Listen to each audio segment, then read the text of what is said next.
As I set the dining table, carefully polishing the crystal wine glasses and smoothing every crease from the ivory linen tablecloth, I strove for perfection. It was their golden milestone, her parents' 50th anniversary, and I wanted the night to radiate flawlessness. I had just arranged the gleaming silver cutlery when I passed the guest room, its door slightly open. Her voice, soft but laced with mirth, drifted out. "He's just a step on my climb. Once the divorce is finalized, I'm secure for life." Pause. Hung in the air, then her sister's biting voice replied, "Clean him out before he catches on." My hand stilled, poised over a napkin. I stood frozen, holding my breath as their icy laughter reverberated in the stillness.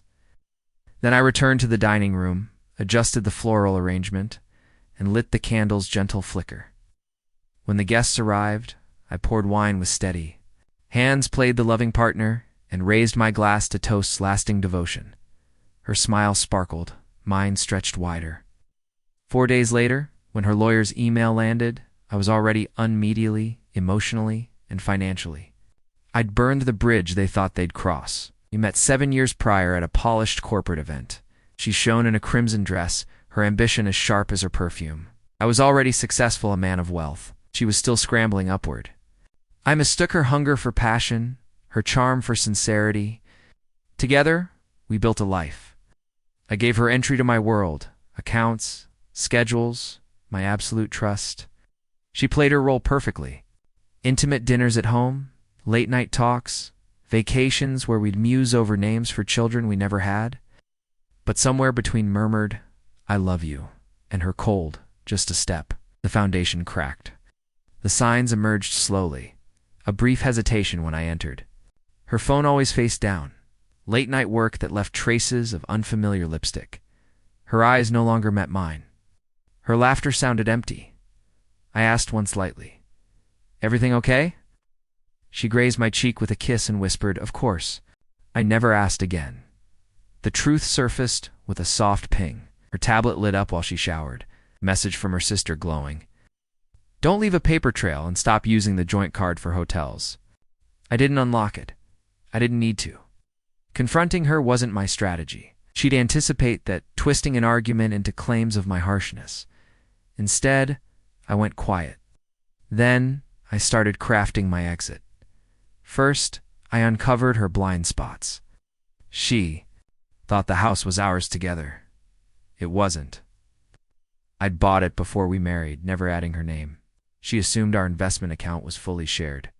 It was, but the second one, swollen with my company's quarterly profits, was mine alone.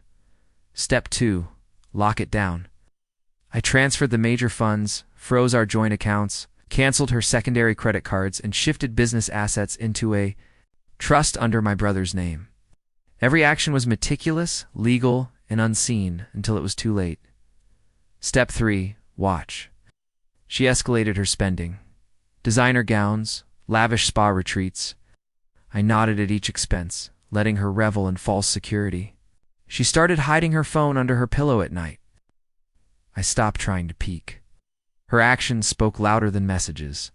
I set up discreet cameras, not in our bedroom, avoiding images I couldn't unsee, but in the office, kitchen, and hallways, enough to chart her deceptions and timelines.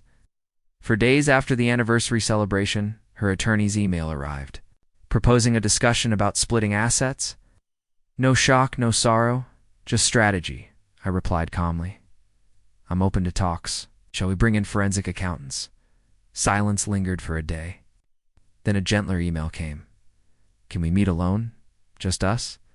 I agreed, suggesting the refined restaurant where we'd marked our first anniversary, a public neutral space. She arrived with understated makeup and feigned tears. I never meant to hurt you, she said. We just grew apart. I let her weave her story, dressing her greed in softer tones.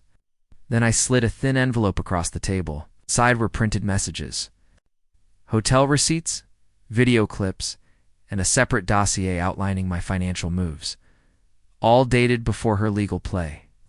By the time you schemed, I said, I'd already slipped from your grasp. Her face blanched as her plan collapsed. You can't prove. Anything, she faltered. I don't have to, I replied. It's not about proof.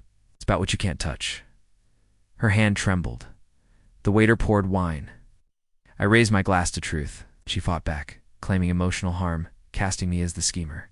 But I'd already met her lawyer's boss, subtly sharing key facts. Her firm dropped her. She hired a less reputable one. It pushed for alimony. My lawyer laughed. She left with only what she'd brought into the marriage. Baubles and a phone full of regrets. I left the house before she could return, leaving. It's spotless. No note, no goodbye. From across the street, I watched her arrive, see the new locks, and feel the bite of loss. She called 10 times. I didn't answer once. You don't respond to a fire after you've walked away from its ashes. Now I sleep soundly. No lipstick marks, no whispered plots. Wow. I learned love isn't about giving everything. It's about giving wisely. She saw me as a stepping stone. She didn't know I was the last bridge she'd ever break. I lit the match.